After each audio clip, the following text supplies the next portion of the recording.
Nam yo ho ning ge ko nam yo ho ning ge ko nam yo ho ning ge ko nam yo ho ning ge ko nam yo ho ning ge ko nam yo ho ning ge ko nam yo ho ning ge ko nam yo ho ning ge ko nam yo ho ning ge ko nam yo ho ning ge ko nam yo ho ning ge ko nam yo ho ning ge ko nam yo ho ning ge. Hi, I'm Margaret, and this is the website where we take Buddhist philosophy and practice and apply it to the concerns of everyday life. So today, our topic is, do you know how we set up barriers to what we want? I think that one of the most important Buddhist concepts is the oneness of self and environment. This means that we and our environment are not separate, but rather our outer life circumstances arise from internal causes, our thoughts, and then manifest in the outer world. This, of course, is the complete opposite of how we're trained in our culture. As part of that training, we're taught to keep our gaze fixed on problems and look for solutions outside of ourselves. We hear comments like, "I can't get a job because of the bad economy." When we look at the problem as being somewhere else, then we try to fix the economy or the partner or whatever it is that we think is causing the problem. This is not trying to solve the problem at the cause, our own internal thinking, but rather trying to fix the effect or the result of that thinking. So just to put everything into context, let's look at our relationship with the universe. We are one with it, like a drop of water is one with the ocean. It's just a matter of degree, but the drop has the same characteristics as the ocean. Whatever it's called, universal mind, creative intelligence, pure consciousness, cosmic being, the Buddha, life, the mystic law, it's the source of all creative energy and substance. As Daisaku Ikeda says, quote, "The life of a human being is a form of cosmic life action and is connected with the innermost source of cosmic being," unquote.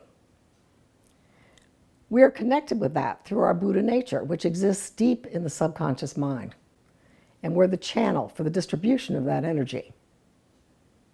Now, the conscious mind can make suggestions, and since the subconscious mind is responsive to the conscious mind, and it's one with the universal aspect in our Buddha nature, we have the power to manifest conditions and circumstances that we want in our lives through the law of the simultaneity of cause and effect. This law states that whenever we think a thought, speak, or act, we're simultaneously setting a seed in our lives, a cause that will manifest in our future when the time is right. This means that our current life circumstances are the result of causes we've made in the past.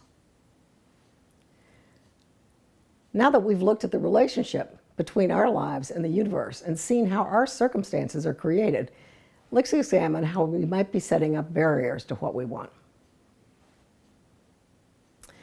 This week, a question came up, which is a good one, and one which most of us had at one time or another. It illustrates the conflict between how we're trained and what Buddhism teaches us about how manifestation actually works.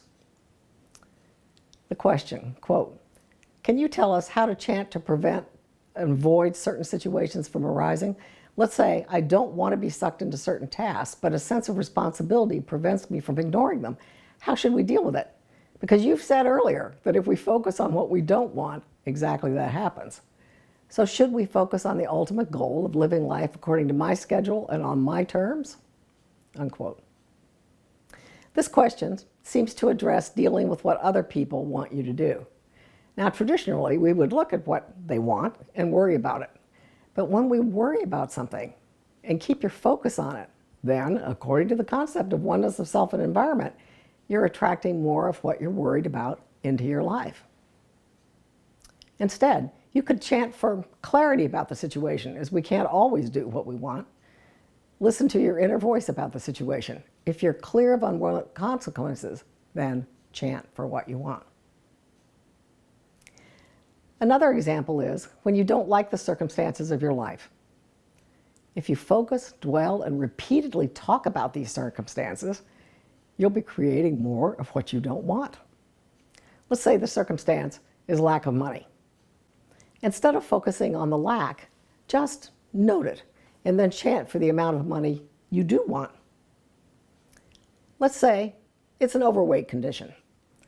Chant for your goal weight. If you're ill, don't dwell on the illness, but focus on health. Let's say that in regard to a certain life circumstance, you tell yourself, it's always been this way. I can't do this because of the way I am, or because of all the things I've experienced in the past, or because of an outside circumstance. Here you've set up 3 possible roadblocks to getting what you want.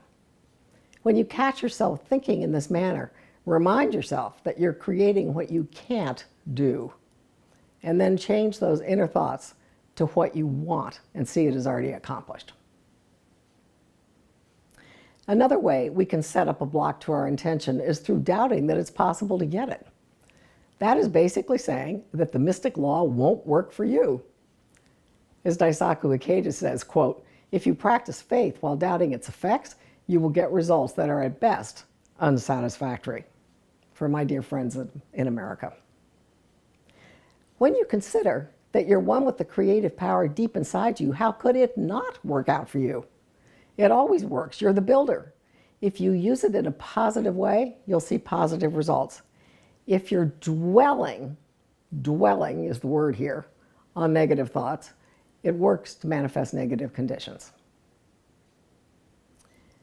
Most of us don't really pay attention to how we're thinking, the causes we're making. Unconsciously, we focus on what we don't want, the problem we're dealing with. And this is how we inadvertently end up with circumstances we don't want that manifest. Paying attention to and coming to understand the subtle workings of your mind is the key. When you pay attention to your predominant thoughts, then you'll be aware when you've fallen into negative thinking, so you can return your focus to what you want. So here are some steps to getting what you want. First, pay attention to how you're thinking. 2, if there's a circumstance in your life that you don't want, don't pay attention to it. Instead, shift your thinking to what you do want. 3, when chanting and during the day, envision what you want is already accomplished. 4, if your mind falls into negativity, return it to what you want, your goal. If doubts arise, don't focus on the doubt, but return your attention to what you want once again. And 6, keep chanting with your eyes on the end goal until your goal is accomplished. In summary, we talked about how the Buddhist concept of oneness of self and environment is the exact opposite of how we've been trained to think about our relationship to our environment. Next, we covered our relationship to the universe, how we're one with the creative life energy of the universe itself. And because of this oneness, our minds have the same creative energy. So we can create what we want in life through the law of the simultaneity of cause and effect. Finally, we covered the 4 different ways we can set up blocks to getting what we want, and talked about how to change our thinking from negative to positive. Here are some other related vlogs that I think that you'll like. The first is 8 warning signs you're manifesting what you don't want. The second, do you know why it's important to set a positive goal? And the third, do you know why your thoughts are so important? Now, as always, I want to hear from you. Your likes, your dislikes, what you want to hear about. I love getting your comments. And I'll see you in 2 weeks.